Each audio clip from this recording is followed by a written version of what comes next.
Magandang araw mga kapiston, panibagong video na naman ang aking ginawa.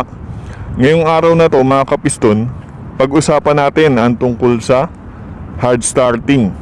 Ano ba yung mga posibleng dahilan kung bakit nagkakaroon ng hard starting sa ating sasakyan? Iisa-isahin ko yung mga posibleng dahilan. Una mga kapiston, kapag barado ang fuel filter.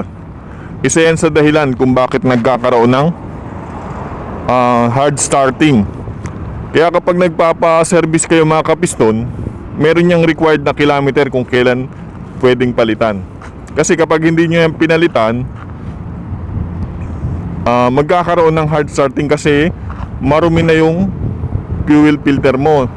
Hindi na makadaan yung fuel papunta sa injector. Yun ang trabaho ng fuel filter, salain niya yung dumi na meron sa gasolina. Pangalawang dahilan, yung tinatawag na fuel pump motor.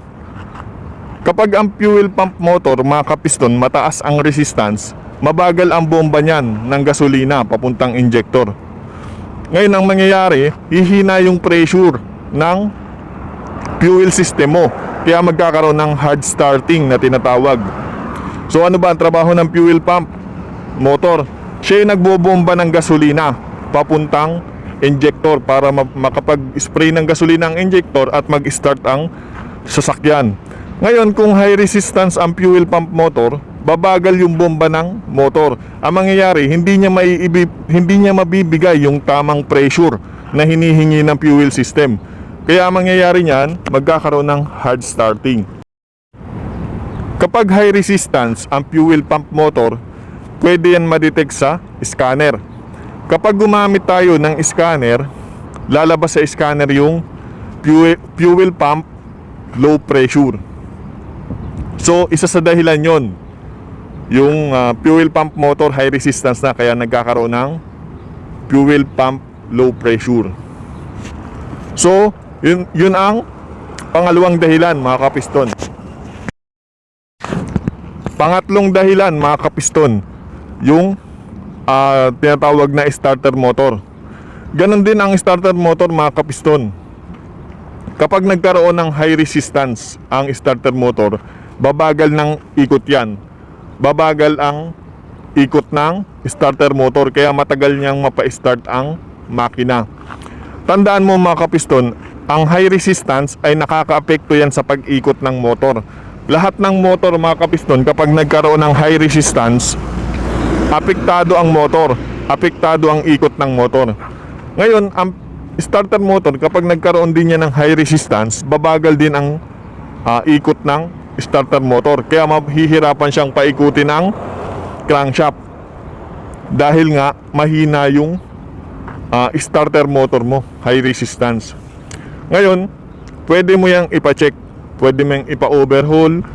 May mga talyer na nag-o-overhaul niyan, o pwede mo namang dalhin yan sa kasa, kaso baka yan ay palit buo na.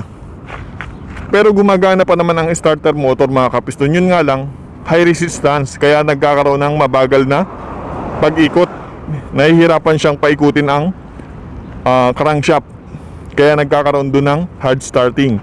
Paulit-ulit na yung sinasabi ko mga kapiston, kaya mas maganda yon para mas lalong maintindihan nyo.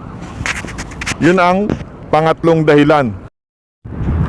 Pang-apat mga kapiston, yung tinatawag na map sensor. Kapag sira ang map sensor, nagkakaroon niya ng hard starting sa makina. Pero malalaman mong sira ang map sensor kapag palyado ang makina at merong engine light on. Mababasa yan sa scanner mga kapiston kung sira na ang map sensor. Isa din yan sa dahilan mga kapiston kung bakit nagkakaroon ng hard starting sa ating makina. So maganda mong gawin, palitan mo yung map sensor para hindi magkaroon ng hard starting sa makina. Sunod na dahilan, sirang spark plug. Kapag sira ang spark plug ng iyong sasakyan mga kapiston, isa yan sa dahilan kung bakit nagkakaroon ng hard starting sa ating makina. Kapag hindi na nasusunog ng maayos ng spark plug ang air fuel mixture, magkakaroon niya ng hard starting sa ating makina. Kaya ang maganda mong gawin, palitan mo yung spark plug. Sunod mga kapiston, kapag palyado. Kapag palyado ang makina, o sabihin natin hindi spark plug ang dahilan, kahit anong dahilan, injector, ignition coil, basta palyado ang makina, medyo hard starting yan. Kaya mas maganda mong gawin, basta palyado ang makina mo, ipa-check mo agad, ipa-diagnose mo agad, ipa-scan mo agad para unang-una nakakatipid ka sa gasolina. Pangalawa, maganda yung kondisyon ng makina, magandang i-start yung makina, hindi siya hard starting. Sunod na dahilan, battery. Kapag mababa na ang cranking voltage ng iyong battery, isa yan sa dahilan kung bakit nagkakaroon ng hard starting sa ating makina. Kaya mas maganda mong gawin, i-check mo din yung battery. Mga kapiston, sa pag-diagnose ng hard starting, hindi tayo nagbabase sa iisa lang. Lahat natin yan chine-check. Lahat ng related sa hard starting, kailangan nating i-check. Kasi kapag nag-base ka lang sa isa, hindi natin mahanap ang problema. Kaya mas maganda meron tayong scanner para mas mabilis nating mahanap o mas mabilis nating ma-detect yung dahilan o yung sanhi ng hard starting sa ating makina. Malaking tulong ang scanner. So kapag ganun mga kapiston, natitrace agad natin ang problema. Halimbawa, kung fuel pump ang sira, hindi na tayo pupunta sa battery, sa spark plug, sa mga iba pang dahilan ng hard starting. At least may idea na tayo kasi nabigyan tayo ng information ng scanner na may problema ang fuel pump, kaya nagkakaroon ng hard starting sa ating makina. So mga kapiston, yun lang, at sana may natutunan ka sa maikling video na aking ginawa. At kung may natutunan ka mga kapiston, please subscribe sa ating YouTube channel para tuloy-tuloy yung mga basic video, mga basic na kaalaman tungkol sa ating sasakyan.